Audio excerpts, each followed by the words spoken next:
So today I'm going to be sharing with you how to learn Blender. I have Blender 5.1.2 version open.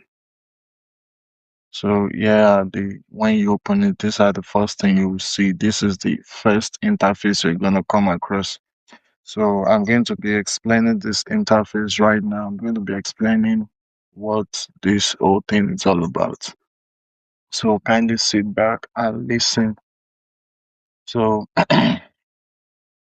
now, first thing you do right here is come to general, click on general. So it will take you to this 3D space. You can see this 3D space. This is your geometrical space. This is your space where everything is being created. So the first thing I'm going to introduce everything on this board one after the other, but I would like to start by introducing this one. So this is the joystick for the viewport. If you want to view the geometrical space, you need something like a joystick that can help you move around or navigate around. So here it is, this one. Once you click and hold, you can drag and it's going to take you around your object or scene. So one thing about this thing is also that in Blender we have three geometrical space. We have the X, Y, Z. X, Y, Z. Z is for up to down. X is for from the back to the front. Y is for the right to the left. So we have up to down, right to left, and back to front. So that's the three way you can move around. So Blender help us to know this better with this green color here. If you see a green line, whenever you see a green line, it shows that this line is on the y axis. And the same thing with x too. You see x, immediately you see this line, you should understand the direction that, okay, this is the direction to the x axis. And if you click on x now, you see this z, z. You click on z, it will take you to the top. So that's that for this navigation. We have this zoom in and out. When you click on it, in, out. That's all it does. This one is just to zoom in and out. And the next one we have right here is move. Move in view. You want to move your view. Like your viewport is right here. You want to move it forward, you just click and hold on this. So it will help you move it forward. That's that about this. So for this, once you click on it, it's going to take you to the camera perspective. This is what they call the camera perspective. Like, when you open your camera should be recording something. So this is where you see what your camera is recording. If you want to see your camera from the geometrical space, you can as well divide this scene. I just divide my screen into two. So I'm going to come here. I want to change this to viewport. Yeah, yeah, you see now. I'm trying to show you the camera. This, yeah, right here. Can you see it? I just clicked on it. This is the camera. See, the moment I click on it, it also highlights here. So here's the camera that is looking at this object. So for your camera settings, if you check this side panel, if you come down, you will see data, object data property. So that's the settings for your camera. If you come to pass part out, you can increase or decrease the like if you don't want any other thing to show, around your camera. You just want to be looking at the camera viewport right here. This is where you do it. Transparency object and stuff. So and there's one more thing I also want to discuss about camera. If you come to output under your property tab, you come to output, you see format here, resolution X and Y.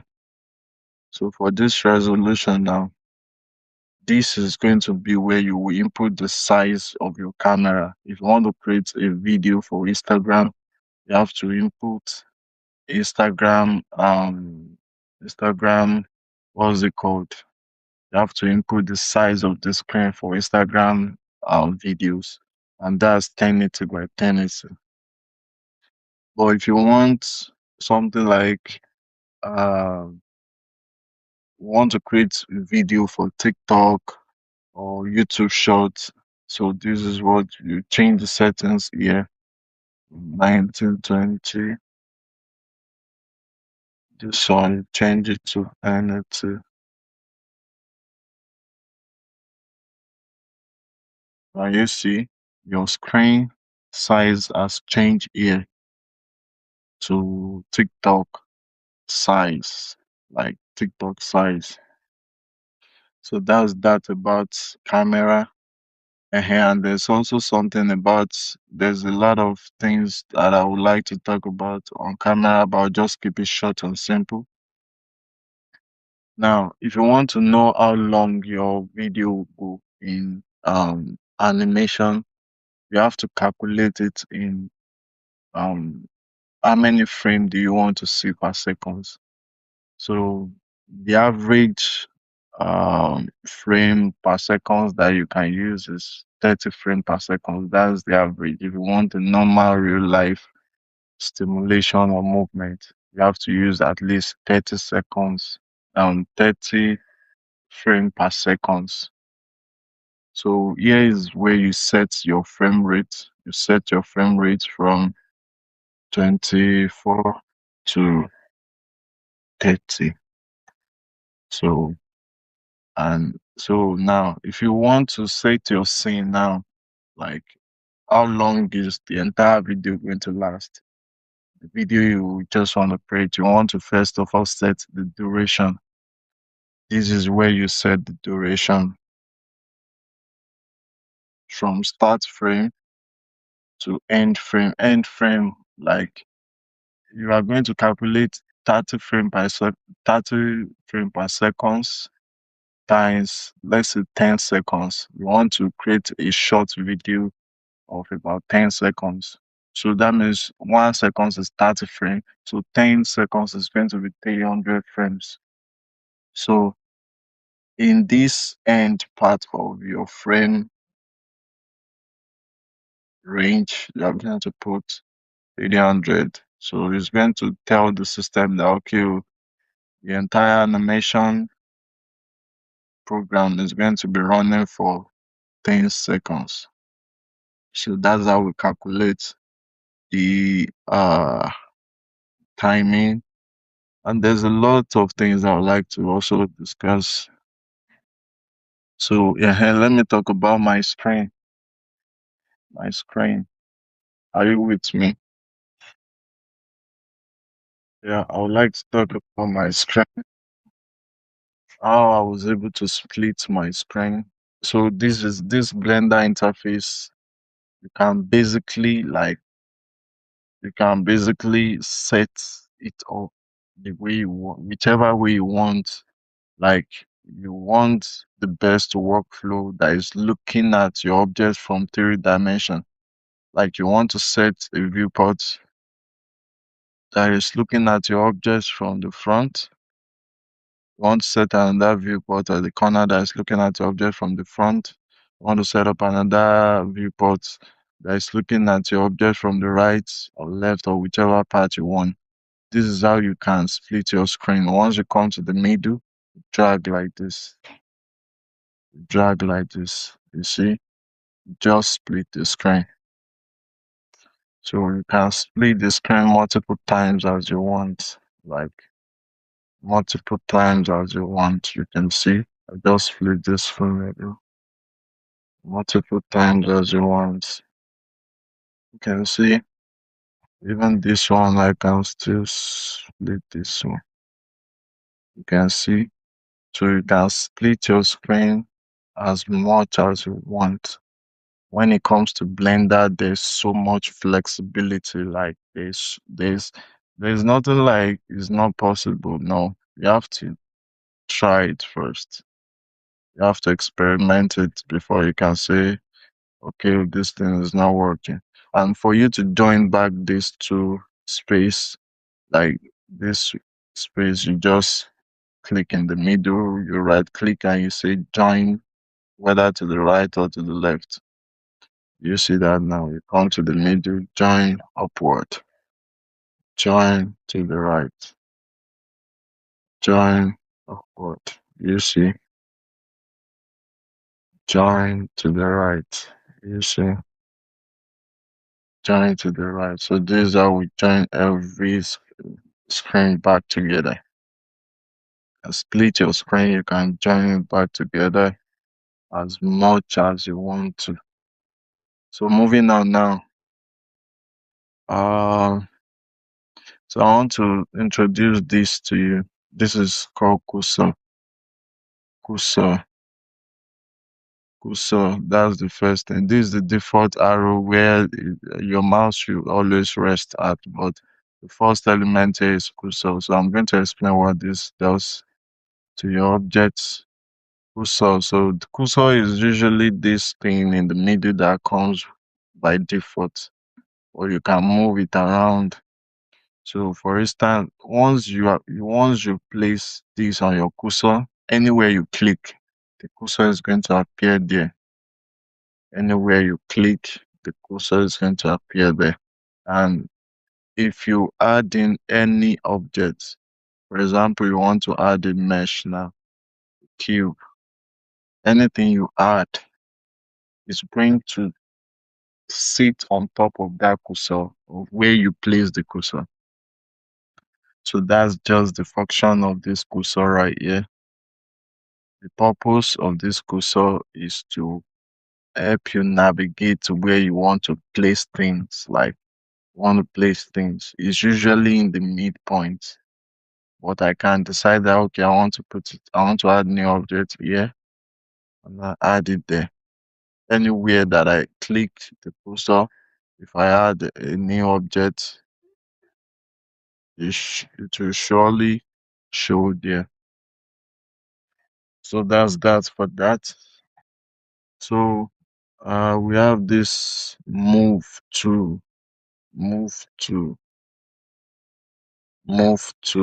So now this move to, I'm going to explain what it does.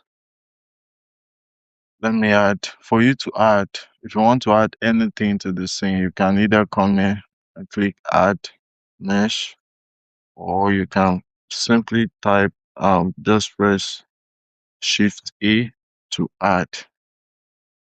So uh, once you click on Shift A, once you click on Shift A to add, then you choose whatever mesh works for you. Let's just say this is cube. So cube, we've put in a cube object and we selected the move to, right? So this move to is basically if you hold down this uh, blue line now, you draw it up, it's going to move the object upward. If you hold this red line and you draw it up forward, it's going to move this. Basically, what it's trying to tell you that this red line allow you to move your object along the x-axis, while the blue line allow you to move your object along the z-axis. Why the yeah, there's I told you there's three dimension, three movements, three navigation, three way, everything. So if you click on this green now and you move it, it's going to take you along the green along the y-axis. So that's just what this move tool is all about. But we have a shortcut for move. So we have shift and G for grab. So the moment I add this object is sat here. So I now press G to grab it to move it here. If I want to move it randomly again, I'll press G to move it anywhere on my screen. But if I want to move it on a precise location, like on a straight line to the Y towards the Y axis, then I will have to press Y on my keyboard.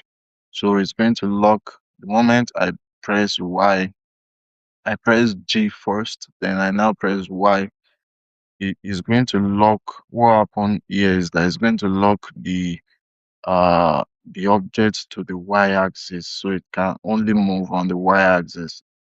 So that's it, that for that. So um we have the rotate. So this rotate, if you click on this red arrow, you see you'll be able to rotate 360. Like you'll be able to rotate very well. If you click on this blue, you see the direction that is rotating towards. And if you click on the green too, so those are the three main direction. So that's for rotation. Or you can press R to rotate it. You can add location to your rotation to lock where you want it to be the midpoint. So that's that for that. So we also have scale. Scale. Once you click on any of these and you drag it, it's going to scale the object. Do you see that? It's going to scale the object. Do you see now? It's scaling the object. So that's what scale is all about. You can simply type S for scale. S for scale. And you can scale along Z axis, only Z axis, or only Y axis. And you can also scale along X axis alone. So that's that about scaling. We have transformation. So when you move it, let's see what happens.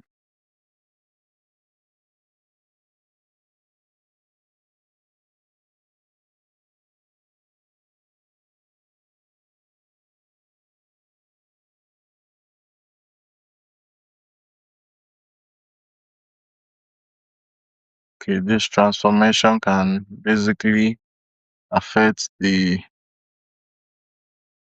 rotation. I think the scale too. No, no.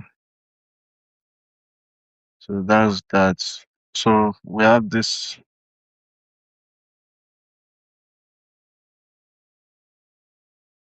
Okay, I can see what this transformation said now. Support any combination.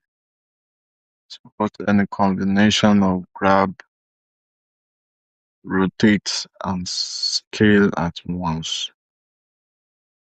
Do you see that? So moving on, we have annotation.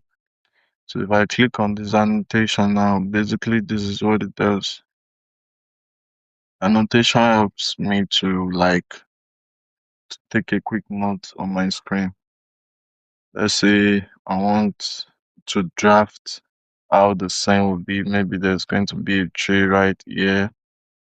Maybe I'm trying to have a tree here, and then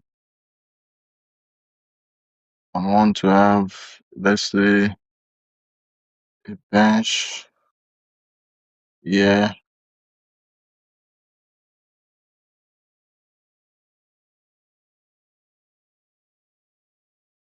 Or let's say I'm just trying to do something and I'm trying to guess the rough shape before I actually create that thing on the 3D board.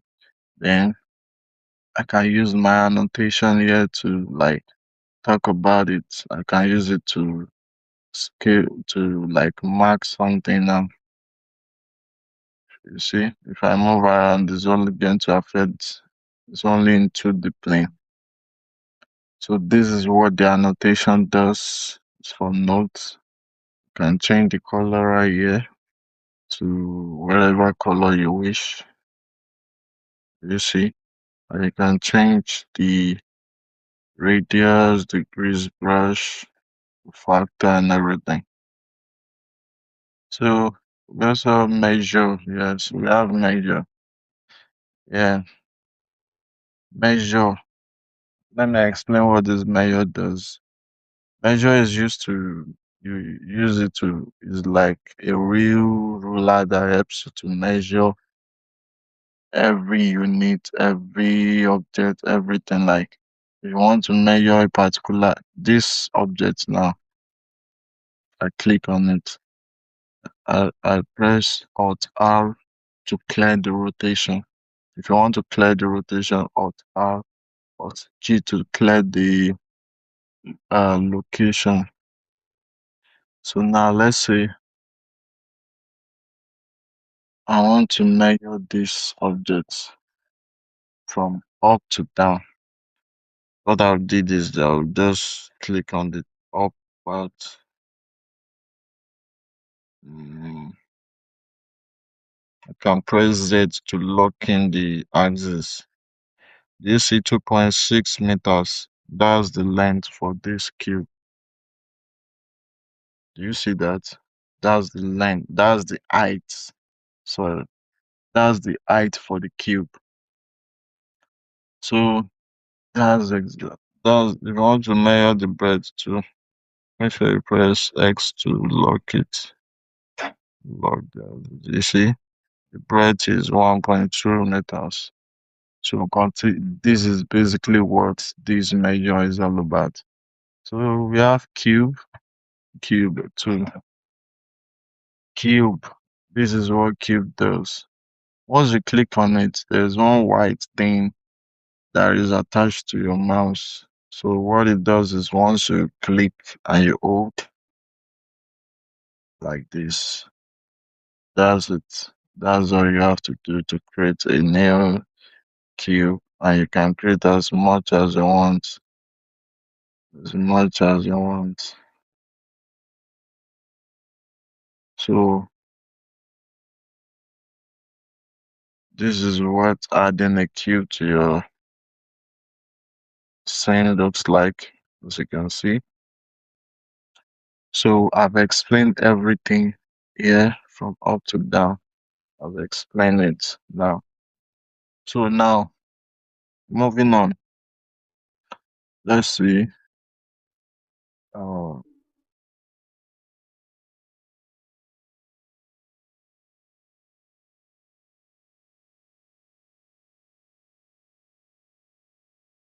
if you come to preference, uh, here we have the interface. Here's where you can like increase your size, the screen of the size. Maybe it's too big or it's too small. You can just work on it right here.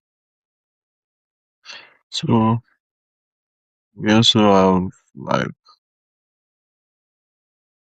uh, so I think I'll be able to explain. If I want to clean this annotation, you select the annotation. Once you click on it, you hold control and you drag over the what you've written down. So the control will help you erase all of this.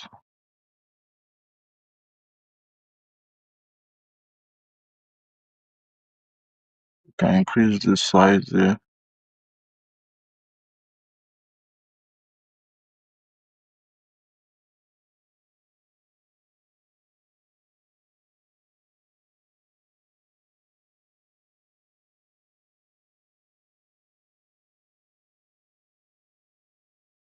So every knowledge you need on Blender is already available.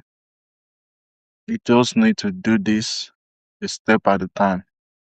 You don't have to skip any step, a step at a time. Don't jump to the next step. Just focus and do it based on projects.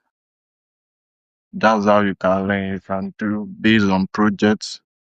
Per project, okay, I want to create a water bottle, I want to create a bicycle, I want to do this, I want to do that.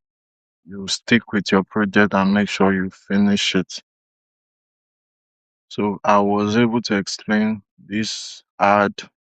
Add is where you can add your all of this mesh. You have curve, you can add curve surface, you have metal ball, you have text. This is where you see that now. I just wrote this simply because I put in the text element. If I want to add, I told you a comment. So what I did is I choose text. And when I choose the text, you see, I press tab to edit and I type in whatever I want.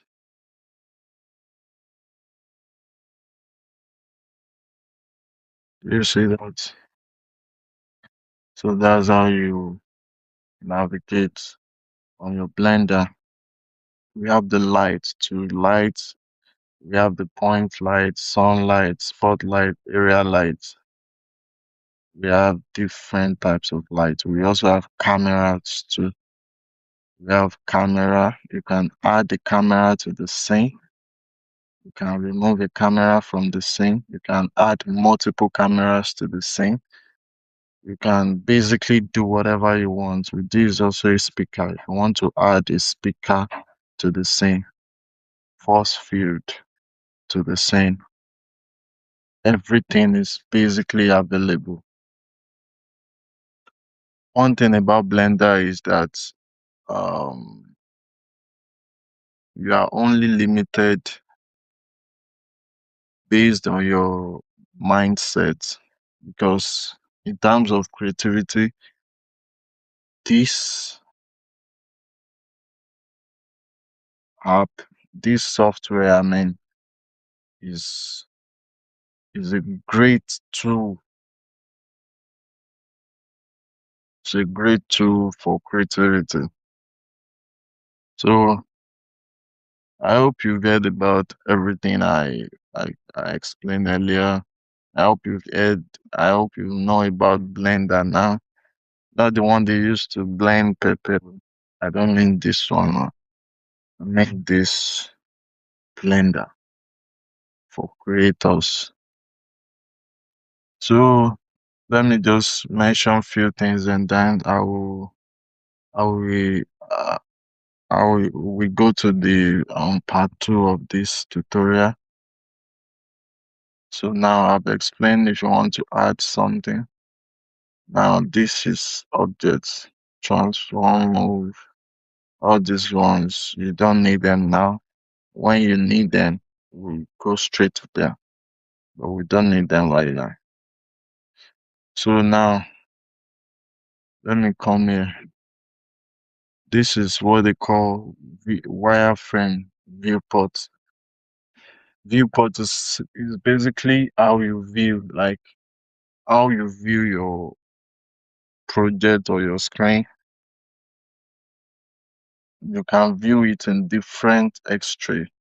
You can view your project in wireframe, solid preview. You can view material preview. You can also view rendered preview. Render is like the final stage of your production where you see how everything is gonna come out in real time. So that's the render view. We also have material view where it's going to show us how the material looking on the object and all of that. One more thing I'd like to talk about is let me just add a cube to the scene now. and put it in solid preview mode. So now if I come to this object mode and I click on it, you're going to see all this option. Um, we have the object mode, edit mode, sculpt mode, vertex paint, wet paint, texture paint. So all this is coming out because we are clicking on an object. So we can like edit this object in all these manners. But for a start, we usually use edit mode. So this edit mode now, once you're in edit mode, it's going to like um it's going to like you'll be able to see everything. Like the entire cube is going to be broken into even the smallest piece. And under this edit mode, we have three way of selection. We have the vertex selection, we have the edge selection, and the face selection. If I click on the face selection and I just click on one part, you see I'm selecting those faces now. If I want to select more than one face, I'll hold my shift and I will select those faces, as you can see. So that's that for face selection. If I want to select the edge, all I just have to do is click on the middle of this edge. You can see I'll be able to select those edges. And for this vertex, is for the corners of this corner point. I hold my shift and I'll be able to select this. So these are the three way of selection. We have the vertex, edge, and face selection mode. So that's that for selection. So and also if you want to duplicate, just have to press Shift D to duplicate. And that's it. So I think I've covered most of the beginner friendly topics. Now next tutorial we are going to go into a more advanced topic. So I hope you enjoyed this tutorial. If you enjoyed this tutorial, kindly give it a like, comment, share, and subscribe. Please make sure you subscribe to my channel. It's really important to me. Like this is the only way you can support me, by subscribing to my channel.